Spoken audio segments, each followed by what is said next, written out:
할렐루야. 한 주간 주님의 은혜 가운데 평안하셨습니까?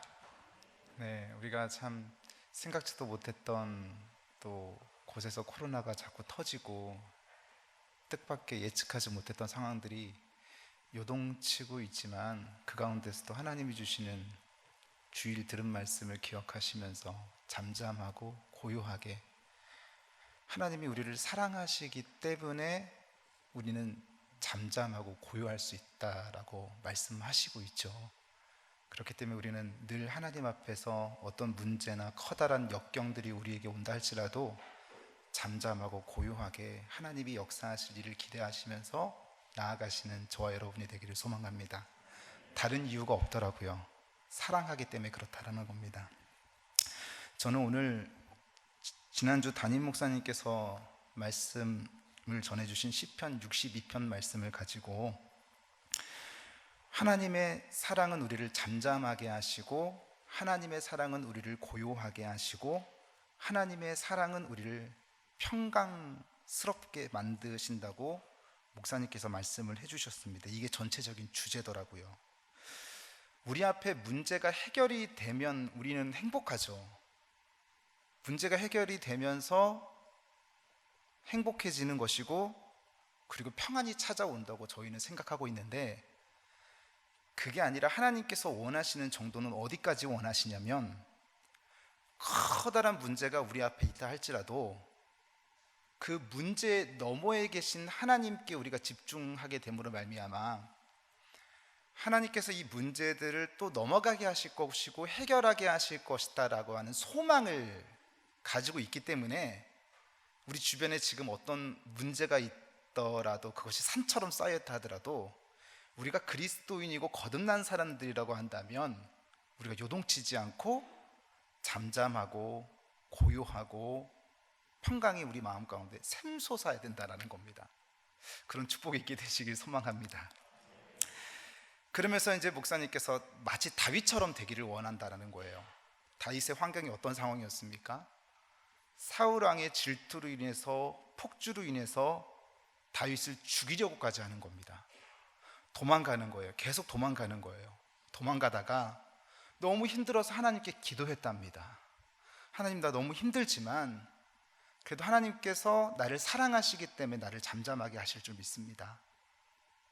마치 어머니의 품 안에서 어머니의 심장박동수를 들으면서, 갓 젖된 아기가 어머니의 품 안에서 심장박동수를 들으면서 새근새근 잠을 들고 평안함과 고요함이 있는 것처럼, 하나님께서 나를 이렇게 만들어 주실 줄 믿습니다라고 확신하고 기도하고 찬양했더니 실제로 다윗의 인생이 그렇게 풀려지고 바뀌어져 가더라는 거죠. 하나님은요, 그 다윗과 같은 평안함과 고요함을 우리가 느끼기를 원하시는 거예요. 제가 원래 평소에 설교했던 것보다 조금 더 천천히, 그리고 약간 그 공기 반 소리 반을 섞어가면서 얘기를 하잖아요.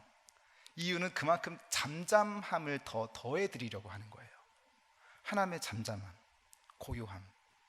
그러면 이 하나님의 잠잠함 가운데, 고요함 가운데 여러분들은 한 주간 어떻게 보내셨습니까? 커다란 산이 있고 문제가 있는데, 이거 어떻게 해결해야 되지?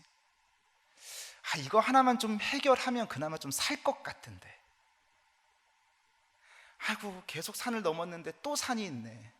이것만 좀 해결하면 좀 살 것 같은데, 이렇게 우왕좌왕 요동치면서 한 주를 보내시진 않으셨습니까? 근데 하나님은요, 여러 가지 문제들 가운데 그 문제 너머에 계시는 하나님의 역사를 우리가 보기를 원하시는 거예요. 그래서 그 문제 가운데서도 우리가 잠잠하기를 원하시고 고요하기를 원하시고 이 평강을 깨트리고 싶어 하지 않으시는 거죠. 그래서 우리는 하나님이 도우심이 있을 것을 확신하면서 평강을 유지하며 살아야 되는데, 제가 설교를 준비해 보니까 그게 쉬운 일이 아니더라고요. 말은 쉽더라고요. 말은 편안하고 그렇게 됐고 하나님의 말씀을 믿기는 하는데, 근데 그게 정말 쉬운 일이 아니에요. 그런데 하나님은요, 성경은요, 우리에게 무조건 참으십시오, 하나님이 역사하실 것을 기대하면서, 하나님이 그 문제 넘어 가운데서 운행하실 것을 기대하면서 무조건 참으라고 말씀하시는 것이 아니라 하나님께서 주신 소망에 집중하십시오라고 얘기를 하는 거예요. 각자 우리에게 하나님이 주신 소망이 있지 않습니까? 그거를 가리켜서 꿈이라고 얘기도 하고 비전이라고도 얘기하고 사명이라고도 얘기를 하죠. 그리고 그 꿈과 비전과 사명이 우리 가운데 하나님께서 우리에게 주셨는데 그걸 가지고 우리가 토로하는 기도를 하라는 거예요. 내 창자가 튀어나올 정도로 하나님 앞에 탄식하면서 이 문제가 있으니 하나님 해결해 주세요가 아니라 정말 나의 모든 속 안에 있는 것들을 다 비워낼 정도로 탄식하고 통해 자복하면서 하나님, 이 문제가 하나님께서 해결해 주실 것을 믿는데 내 마음에 평강이 빨리 올 수 있게 해달라고. 그래서 여러분, 종종 기도 제목 가운데 기도하시다가 제 마음에 평안이 왔어요, 기도 응답 받은 것 같아요 라고 말씀하시는 분들 있죠. 그거 진짜 하나님이 주신 평안이 맞는 겁니다. 어떤 문제를 놓고 기도하는데 마음에 평안이 찾아오고 마음에 고요함이 찾아오고 뭔가 마음에 말로 형용할 수 없는 뿌듯함과 편안함이 찾아오면은요, 그거 하나님께서 역사하고 계시는 거거든요. 우리가 거듭난 그리스도인입니다. 예수님을 주와 그리스도로 영접한 사람들에게는요, 우리 안에 성령님이 함께 하시는 거거든요. 우리가 성전이에요. 성전입니다. 이 성전 안에서 성령님이요, 우리의 여러 가지 그 문제들과 하나님과 교통해서 계속 싸우고 계시는 거거든요. 그런데 우리가 그 마음을 토로하면서 창자가 튀어나올 정도의 고통을 가지고 기도하면요, 그 하나님께서 역사하시는 거 맞다니까요. 이런 평안이 저와 여러분에게 늘 있게 되길 소망합니다. 그러면서 시편 22편 2절 말씀에 보니까 이렇게 기록되어 있네요. 내 하나님이여, 내가 낮에도 부르짖고 밤에도 잠잠하지 아니하오나 응답하지 아니하셨다. 낮에도 기도했대요. 밤에도 기도했대요. 하루 종일 기도했대요. 근데 응답이 안 됐대요. 마음에 평안이 올 때까지 기도하자는 거예요. 계속 기도하자는 거예요. 읽지는 않았지만 3절에 보면 그런 얘기가 실제로 나옵니다. 그렇다면 실제로 이제 다가와서 우리 안에서 그 문제에 넘어 계신 하나님을 우리가 붙들어야지만 우리의 마음 가운데 평안이 오고 고요함이 찾아온다고 말씀을 드리지 않았습니까? 그럼 그 고요함과 평안이 찾아오기 위해서 우리가 해야 될 일이 있더라고요. 하나님은 우리를 사랑하시기 때문에 그냥 그 문제가 있어도 우리는 평안하지만 우리가 그 마음 가운데 하나님의 소명을 집중하고 통해 자복하면서 기도하는 이 두 가지 내용을 가운데서 좀 점검해 보자라는 거예요. 첫째는 뭐냐면요, 우리가 기도하는데 우리가 하나님의 소명을 집중하는 데 있어서 사람의 말에 기울이지 않고 세상 소리에 기울이는 것이 아니라 온전히 하나님의 말씀에 귀를 기울여야 된다는 거예요. 하나님이 우리에게 주신 소명에 우리가 집중해야 된다라고 말씀하고 있는 겁니다.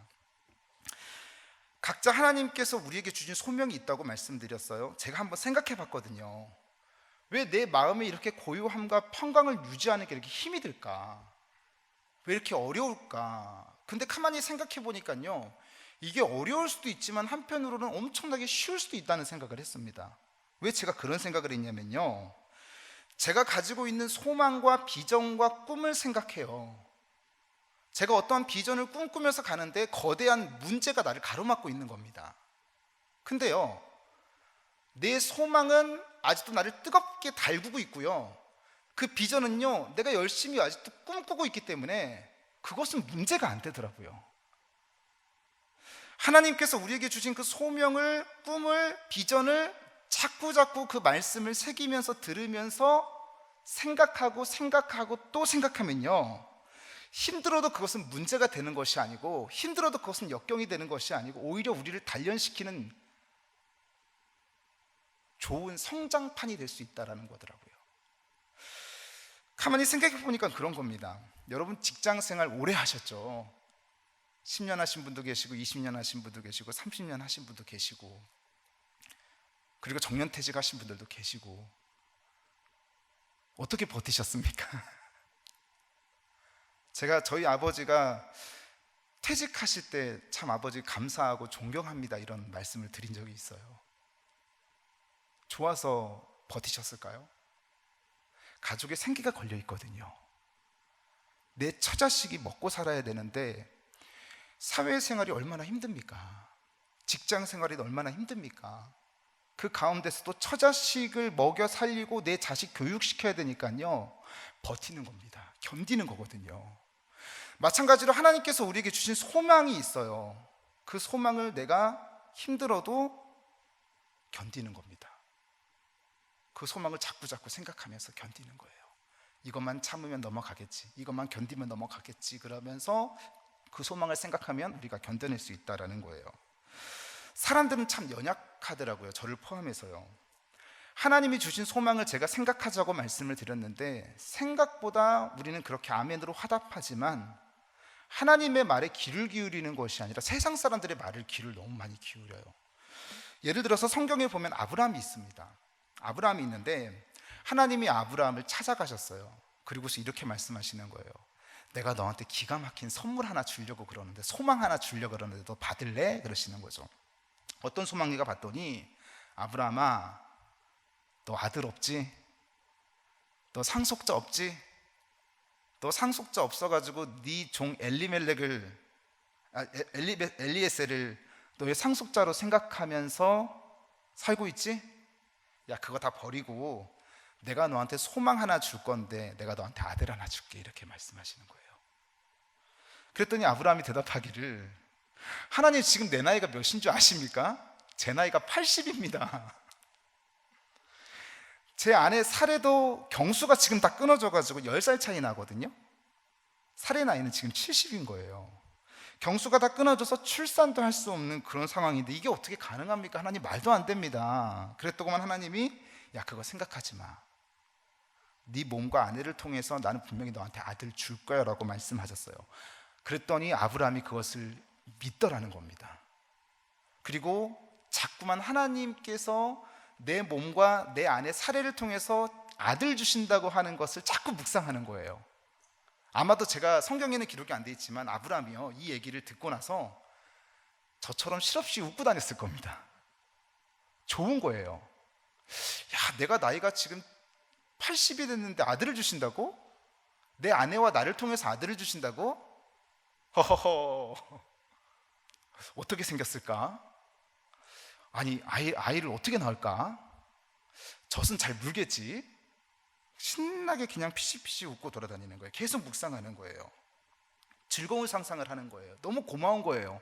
그래서 아브라함이 하나님께 이렇게 얘기했습니다. 하나님, 그 소망을 내게 주셔서 너무너무 감사합니다. 하나님, 너무 감사합니다. 이렇게 했더니 하나님이 그 고백을 들으시고 또 좋으셨나 봐요.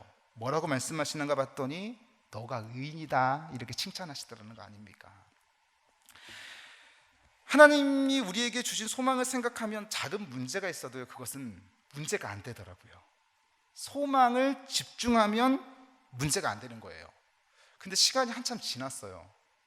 하나님께서 아들 주시겠다고 약속을 받은 아브라함의 나이는요 80이고요 그 뒤로 20년이 흘러가는 거예요. 굉장히 긴 시간인 겁니다. 하나님이 주신 약속을 계속 생각하고 또 생각하는데 10년 지나니까 조금 덜 생각하는 거예요. 조금 더 덜 생각하거든요. 조금 더 덜 생각하다 보니까 아내가 이런 얘기를 하면서 아브라함의 믿음이 조금씩 흔들리기 시작하는 겁니다. 여러분, 사실 뭐 아브라함이 왜 이렇게 믿음이 확 이렇게 저렇게 막 개밥에 죽을 듯이 끓어, 그렇게 생각할 수 있지만요, 우리가 시간 개념을 계산하다 보면은 아브라함이 충분히 이해가 되거든요. 약속을 하셨는데 20년 동안 아무 말씀 안 하시는 거예요. 그래서요, 하나님께 소망을 두는 것이 아니라 자기 아내에게 소망을 두기 시작해요. 자기 아내의 말에 소망을 두기 시작하는데 어떤 말을 소망을 두냐면, 기다리다 지친 아내 사례가 와가지고 이렇게 얘기하는 겁니다. 창세기 16장 2절인데 PPT를 제가 준비했거든요. 같이 읽겠습니다. 시작. 사례가 아브라함에게 이르되, 여호와께서 내 출산을 허락하지 아니하셨으니 원하건대 내 여종에게 들어가라. 내가 혹 그를 말미암아 자녀를 얻을까 하노라 하매, 아브라함이 들어야 되는 겁니까? 안 들어야 되는 겁니까? 안 들어야 되는 거예요. 하나님의 소명을 바라보면 우리가 문제 가운데서도 잠잠하고 고요하고 평강을 유지할 수 있는데요, 시간이 지나면서 우리의 믿음이 흔들려져 버리는 거예요. 그 믿음이 흔들려져 버리면서 분명히 나는 충분히 하나님이 주신 소망을 생각하고 또 생각하고 생각을 했는데 시간이 지나니까 흔들리기 시작하고 세상에 유튜브를 보니까 이런 얘기를 하고 SNS에 보니까 이런 얘기를 해서 하나님의 소망보다 사람의 말에 귀를 기울이기 시작해버리는 거죠. 아마 분명히 이렇게 말했을 거예요. 하나님께서 당신과 나를 통해서 아들을 주신다고 했는데 우리가 한번 합리적으로 생각해 보자고. 여러분, 하나님 앞에서는요 합리적인 공식이 통하지 않는 겁니다. 합리적으로 생각해 보자고. 지금 우리 나이가 몇이냐고. 내 몸을 통해서만 꼭 아들이냐고. 당신 피만 이어받아도 아들이지 않냐고. 원래 사단은요 비슷하게 얘기하는 거예요. 비슷하게 얘기하는 겁니다. 당신 피만 물려받으면 되는 거니까 첩 하나 둬서 젊은 사람 통해 가지고 아들 하나 낳자고 이렇게 얘기를 하는 거예요. 이때 아브라함이 사례의 말을 들으면 안 됐는데 홀라당 넘어가 버리는 거죠. 그럴듯하거든요. 그래서 하갈을 첩을 삼아서 아들을 낳게 되는 엄청난 실수를 범하게 되더라는 겁니다. 여러분, 우리가 사람의 말에 휘둘리지 말고 하나님께서 우리에게 주신 각자의 소망이 있습니다. 소명이 있잖아요. 가장 기본적인 소망은 예수님께서 다시 오실 것이고 재림할 때 우리를 함께 끌어올림 들림받게 하실 것이고 우리의 눈물 닦아주시고 우리의 등 뒤를 쓰다듬어 주시고 밀어주실 것이고 천국으로 들어가실 기본적인 소망과 함께 각자 이 땅에서 우리가 해야 될 소망들이 있다는 거예요. 그 소망들이 있는데 그 소망은 합리적으로 생각하면 안 되고요, 하나님께서 우리에게 약속하시고 말씀하신 것들을 기억하고 또 기억하면서 문제보다 크신 그 하나님, 문제보다 더 뒤에 계시는 그 하나님을 기억하면서 해결하실 것을 기억하면서 끝까지 잠잠하고 고요함을 빼앗기지 않게 되시길 주님의 이름으로 축복합니다. 한 발 더 나아가서 우리가 문제 앞에서 잠잠하고 요동치는 이유는요, 잠잠하지 못하고 요동치는 이유는요, 문제와 어려움에 집중함으로 인해서 우리의 마음이 거기에 빼앗겨 버리는 겁니다. 하나님이 우리에게 주신 영적인 소망이라든지 거룩한 소망 가운데 그것을 이루어 가정에는요 반드시 사단의 개입이 있거든요. 방해하기 시작하는 겁니다. 못하게 만드는 거예요. 회방을 놓는 거거든요. 사단이 와가지고 협박을 하기도 하고 공갈을 하기도 하고 위협을 하기도 하고 두려움을 주기도 하고 방해하는 거예요. 그렇기 때문에 우리가 더욱더 하나님의 그 주신 그 소망에 집중을 하지 않으면 우리의 마음은요 그 방해 때문에 깨질 수밖에 없는 거예요. 그리고 그로 인해서 주저앉는 경우가 다반사라고 하는 겁니다. 수많은 박해 가운데 이 소망에 집중했던 사람이 있죠. 그 사람이 누구냐면 바로 느헤미야인 거예요.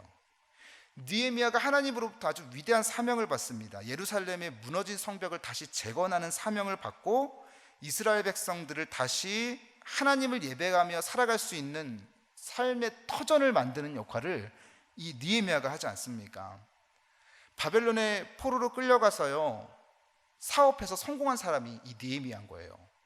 왕의 궁전에서 술관원으로 일하다가요 하나님의 사명을 받아서 성벽 재건에 필요한 도구들과 자재들과 물건들을 다 그 먼 길까지 예루살렘까지 끌고 오는 거 아닙니까?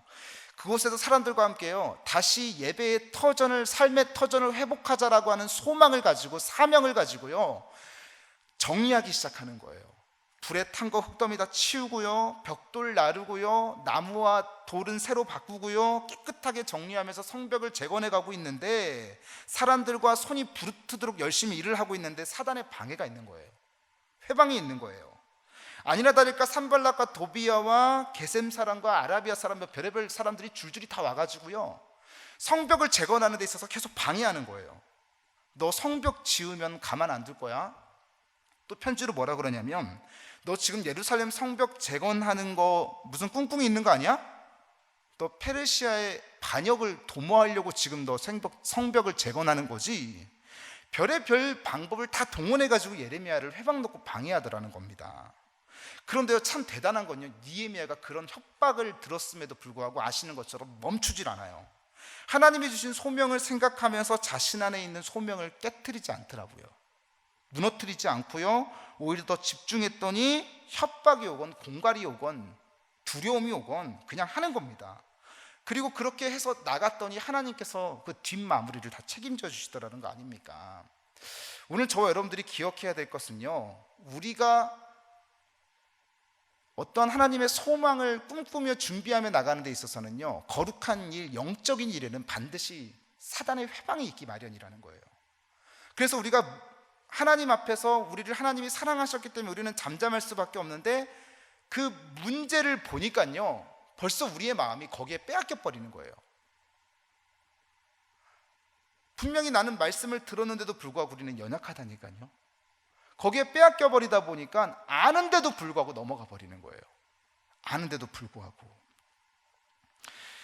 그래서 우리는 기억해야 될 게 뭐냐면, 문제보다 크신 하나님을 자꾸만 생각해야 되고요, 문제 너머에 계신 하나님을 자꾸 생각하시면서 이 어떠한 하나님이 주신 그 사명에 사단의 회방이 있을 것을 알고 그 준비를 하는 데 있어서 각오하고 그 일을 성취해 나가야 된다라고 말씀하고 있다는 겁니다. 오늘 저와 여러분들이 그 문제를 해결하실 것을 소망하시면서 어떤 회방이 온다라는 것을 이미 각오하시고 그 문제들을 처리하시는 저와 여러분이 있게 되시길 소망합니다. 지혜로움이 필요하다라는 거예요. 사단의 회방이 있을 거라는 거예요. 그것을 각오하라는 거죠. 마지막으로 우리가 문제 넘어 계신 하나님, 그리고 우리를 잠잠하지 못하도록 평강을 깨트리도록 하는 사단, 그리고 그런 문제들이 제일 중요한 것 같습니다. 그렇게 우리 평강을 유지하기 위해서는 어떻게 해야 되냐면요, 마지막으로 서두르지 말아야 된다라는 겁니다. 서두르지 말아야 된다. 여러분, 서두르면 반드시 부작용이 있더라고요. 제가 운전을 하다가 가는데도요, 마음이 급해요. 시간이 늦었어요. 빨리 거기를 가야 되는데, 근데 마음이 급하면 다 경험해 보셨을 거예요. 전방에 유턴입니다. 잘못된 길로 자꾸 근처에서 헤매는 거예요. 마음은 급한데. 근데 더 급하면 내비게이션도 정신을 못 차리고 저도 정신을 못 차리더라고요. 제가 자전거를 타는 걸 참 좋아합니다. 저희 가족 얘기를 해서 참 죄송합니다만은, 저희 아들이 제가 자전거를 타고 그런 걸 좋아하니까 제 나름대로의 소망이 뭐냐면, 아들과 함께 자전거를 타서 강천북까지 가는 게 꿈이에요. 나름대로 소망인 거예요.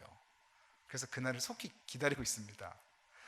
열심을 가지고 자전거를 가르쳐주고 타보라고 관심도 가져주고 태워주기도 했는데요, 등치는 산만한데 킥보드만 좋아하는 거예요. 무섭다는 거예요.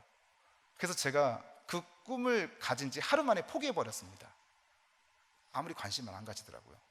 그리고 나서 퇴근하는데 보니까요, 어느 순간 보니까 보조바퀴를 타고 다니고 달린 자전거를 타고 다니더니, 형아들이 이제 보조바퀴 없는 자전거를 타고 다니잖아요. 자기도 타고 싶다는 거예요. 자기도 빨리 달려보고 싶다는 거예요. 그래도 한번 타볼래? 그랬더니 10월 24일 토요일 오후에, 역사적인 날입니다. 20분 동안 그 감각을 익혀서 태웠더니요, 아마 사택에 계신 사모님하고 목사님이 깜짝 놀라셨을 거예요. 20분 동안 감각을 일으켜서 밀고 갔더니 가는 거예요, 앞으로요. 아빠 났어? 아빠 났어? 저 그 소리 처음 들었잖아요, 태어나서. 아빠 놓지 마. 근데 이미 저는 놨거든요. 혼자 가는 거예요. 제가요 거기서 소리를 확 질렀어요. 탄다, 간다, 간다 이러는 거예요. 때가 있더라고요. 급하면 부작용이 생기더라고요. 하나님께서 우리를 사랑하셔서 우리의 평강이 주어져 있는데, 우리는요 자꾸 서두르려고 그러는 거예요. 괜히 했어. 다른 사람들, 이 말 괜히 말했어. 좀 참을걸, 좀 기다릴걸. 이런 후회를 우리가 많이 하지 않습니까? 전도서 3장 1절에 보니까 이런 얘기가 있습니다. 범사에 기한이 있고 천하에 만사에 다 때가 있대요. 그 때가 있다는 거죠. 기다려야 된다는 거죠. 과학자들이 요즘 유전자 변형을 참 잘 하더라고요.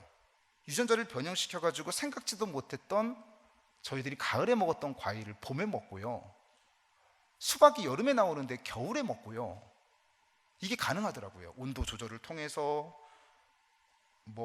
유전자 조작을 통해서, 배양을 통해서. 그래서 제철에 나오는 과일이라는 개념이 없어졌고, 제철에 나오는 식물과 꽃들이 없어졌어요. 얘기 들어보니까 핑크뮬리가 변종식물이라 그래가지고 대한민국 전체에서 이 핑크뮬리를 다 제거하라고 하는 명령서가 내려왔다고 제가 들었습니다. 참 예쁘던데요, 그렇죠? 배양을 했는데요, 인간들이, 과학자들이 인위적으로 조작을 하면요 문제가 생기는 거라고 얘기를 하더라고요. 질병을 유발하거나 부작용이 나타나거나 반드시 생태계를 교란시키는 부작용이 있대요. 서두르는 안 되고 다 때가 있고 그 철에 또 봐야지 그것은 제맛인 거예요.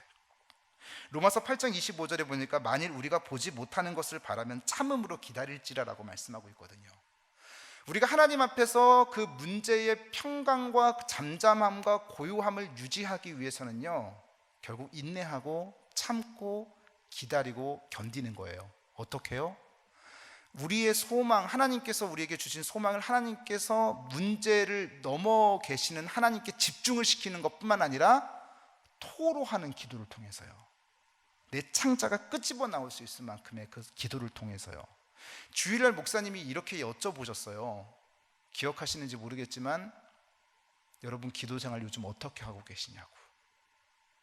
저 그 말씀 듣는데 눈물이 핑 돌더라고요.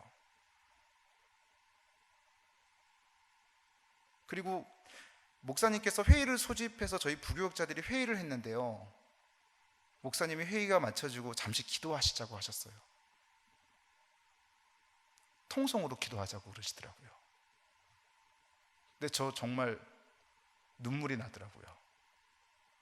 통성으로 기도한 지가 언젠지 기억이 안 나는 거예요. 언제 기도했지? 그러니까 문제 앞에서 우리가 무너지는 거죠. 문제 앞에서 우리는 여전히 박살날 수밖에 없는 거예요. 잠잠할 수가 없는 거예요. 여러분들 기도 생활 어떻게 하시나요? 마음에 좀 충격이 오셔야 돼요. 마음에 쿵 하고, 하나님은 우리를 사랑하셔서 자꾸만 우리의 소리를 듣기를 원하시는 거예요. 그래서 어느 때는 통성기도도 원하시지만 어떨 때는요 잠잠하게 하나님의 음성을 듣는 자리에 가서 우리의 귀를 열고 기다리기를 원하시는 경우도 있어요. 근데 우리 그 자리에 안 가잖아요. 성경에서 말하는 성전은 두 가지 의미가 있습니다. 첫째는요, 이 말 그대로 이 성전을 얘기하는 거예요. 또 하나는요, 우리 몸 안에 있는 성전을 얘기하는 거예요. 우리의 심령을. 찬양, 통성기도 언제 하셨는지. 분위기가 이렇게 흘러가니까 그냥 그렇게 해왔다고요? 내 영성 관리는 누가 책임져 주지 않습니다. 내가 해야 되는 거예요. 결혼을 해가지고 임신을 했습니다. 임신을 해가지고 입덧이라는 거 시작하잖아요. 냄새만 맡아도 그냥 다 토할 것 같고, 저는 잘 몰라서 그냥 편하게 얘기할 겁니다. 먹은 것도 없는데 속이 울렁거린대요. 그런데 저는요, 임신하는 게, 입덧하는 게 힘들어서 그래서 나 애 안 가질 겁니다, 애 안 낳을 겁니다 라고 얘기하는 부모님은 한 번도 본 적이 없어요. 10개월 뒤에 태어날 뱃속에 있는 자녀를 만날 소망이 있으면요, 입덧 못 먹고 울렁거리고 토를 해도요 견딜 수 있는 것 아닙니까? 마찬가지로 우리가 하나님 앞에서 기다려야 되는 거예요. 잠잠하게. 지금 코로나 때문에 성경을 이렇게 저렇게 해석을 해서 뭐 말세다, 환란이 왔다, 이런 이야기들을 아마 유튜브에서 종종 들으실 건데요, 그렇게 따지면은 영국에 있었던 전염병, 뭐 패스트라든지 뭐 흑사병, 전쟁이 와서 6.25 때 죽은 분들, 아무것도 우리는 비교할 게 안 되는 거죠. 지금 코로나는요, 환란일 수도 있고 아닐 수도 있는 겁니다. 예수님이 재림하실 수도 있고 안 하실 수도 있는 겁니다. 그냥 우리는요, 우리가 가지고 있는 하나님 앞에서 그 문제들을 잠잠히 견디고 기대하면서 코로나 가운데도 있어도 내 심령은 내가 영성 관리를 하는 거예요. 그리고 예수님이 재림하기 전 그날까지도 주어진 일에 최선을 다하면서 하나님께 예배를 드리면서 기도하면서 경건 생활하면서 우리의 몸이 성전인 것을 기억하면서 하나님께 예배를 드리는 그 자리에서 늘 있어야 된다라고 얘기를 하는 거예요. 그러니까 재림이 언제 오는가 안 오는가 징조는요 의미가 없는 거예요. 그냥 우리는 우리가 주어진 일에 대해서 하나님 앞에서 고요하게 잠잠하게 평안을 깨트리지 않으면서 그냥 내 몸의 성전을 그대로 유지하면 된다라고 말씀하고 있다라는 거죠. 이스라엘 백성들이요 바벨론의 포로로 끌려갑니다. 포로로 끌려가는데 그때 그 포로로 끌려가게 했던 왕이 느부갓네살 왕이거든요.